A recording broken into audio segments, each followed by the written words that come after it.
Americans did this to an Iraqi prisoner. The Abu Ghraib prison scandal in Iraq was a serious blow to the reputation of the United States. Headlines around the world screamed torture. Their treatment does not reflect the nature of the American people. These young people were being told to soften up these prisoners to advance the American cause. They are disturbing and explicit. This is wrong.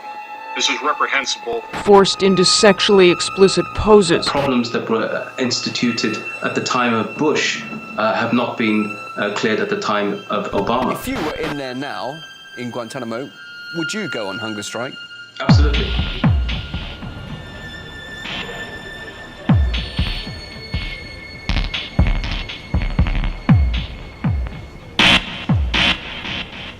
When you talk about torture, so you can describe it, and it's moving when you describe it, but if it can be portrayed visually, it would add considerable depth.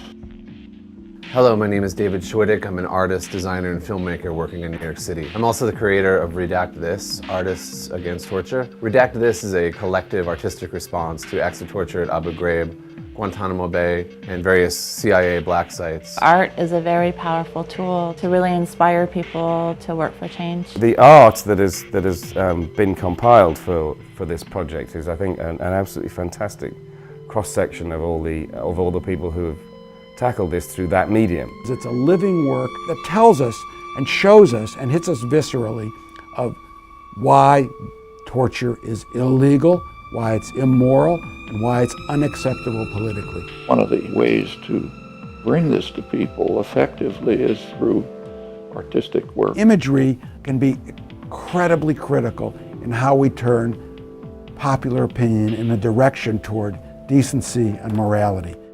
I started collecting work for this book in 2009, and it has really been evolving ever since that time. This book features work by artists such as Richard Serra, Fernando Botero,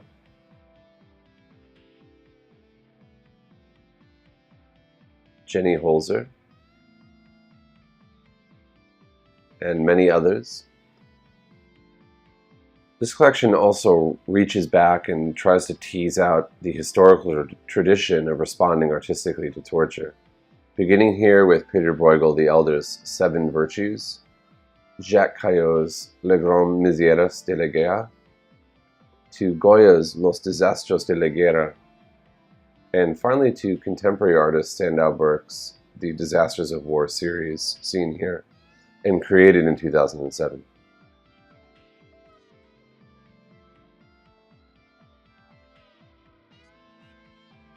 Redact This is definitely not a coffee table book. Rather, it's meant to be a serious meditation on artwork made in response to the torture programs resulting from 9/11, the US invasion of Iraq and Afghanistan, and the questionable detention of so-called enemy combatants. Therefore, it would appeal more to academic researchers and students studying 21st century warfare, asymmetrical warfare, the war on terror, empire and acts of torture, and the intersection of art and politics.